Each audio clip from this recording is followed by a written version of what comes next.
Two things that we look for to find really good boat docks, One has to do with the dock itself, and one has to do with where it's positioned. So if you get them both, you know what you're talking about.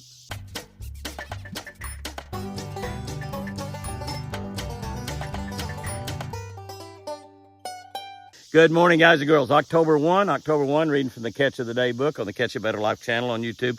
Please subscribe to this channel if you're not subscribed.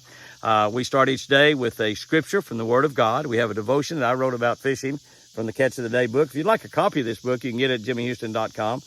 You can also get a Catch a Better Life book. They're incredible gift books, great gift books. They're in the gift book category.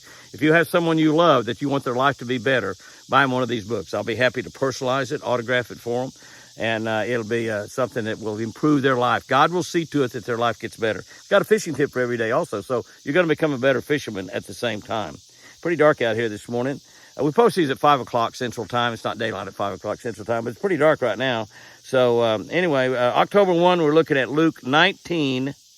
Luke 19:10. The Son of Man came to find lost people and save them. That's what Jesus came to earth for. That's what Jesus was born of a Virgin Mary, and God sent his son Jesus, who's God himself, and to earth to be born of a virgin. And he came for that reason right here, to find lost people and to save them. Find lost people and to save them. Here's what I wrote about that. How do you find a bass that weighs only a few pounds in a body of water that covers literally thousands of acres? Some of our lakes we fish here in the United States, hundreds of thousands of acres.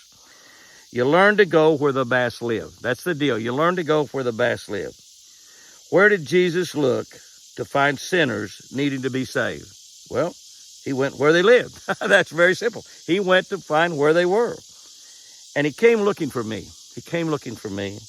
He came looking for you. Praise God. Praise God that he did that. It is surprising to think that Jesus would leave heaven for any reason. Any reason. God's got so much love for you and me, though, that he sent his son Jesus to leave heaven to save people that were lost, like you and me. It's even more amazing and astounding that he came here to be rejected. He knew he would be rejected.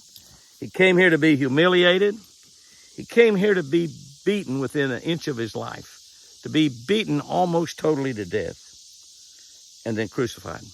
Crucified on a cross, nails driven through the palm of his hand, nails across his legs, and nails driven through both ankles. Think about that for a second. Almost all bone down there, driving through that bone. How painful was that? How painful was that?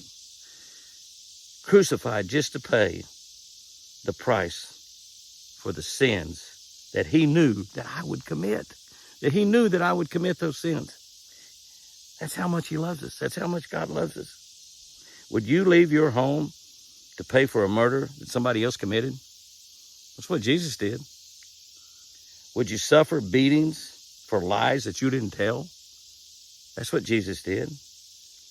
How about letting nails be driven into your hands for adultery that you had no part of? You had no part of. Well, it's exactly what Jesus Christ did. And he did it 1 billion times over. 1 billion times over. Oh, what an awesome God we serve. What an awesome God we serve. Here's our tip for today. The older and trashier the boat docks, the better it is for fishing. The older and trashier the boat docks, the better it is for fishing. I had to move my glasses so you see how small that writing is right there. That's really, really tiny writing. Here's the other thing you think about. You want boat docks that are the best boat docks will be the very first that you come into. If you come into the line of boat docks, the very first one. The very first boat dock when you come into a cove. The boat docks that are closest to a point. And boat docks that are near deep water. And if they are near a bend in the creek or channel that comes up through there, they're on the creek side, those are going to be your better boat docks to hold a lot of fish. But you look at those docks that are old, trashy, beaten up, not the real pretty ones. The ones that are trashy, beaten up, got some lights on them, got some lights hanging on them, got some brush piles down there. A lot of times that brush pile will be just about a cast away from that dock. That guy's set up there so he got a brush pile out there on the bottom so he can come in there and throw his plastic worms out there and fish that brush pile. So out in front of that boat dock, about one cast away, is usually a good place to start looking with your Garmin fish finders to be able to find some brush out there that might hold some bass. Trashy, nasty old boat docks got fish on them just about all the time. Guys and girls, go out there and have you a great one. Fish lucky. And remember, I sure do love you.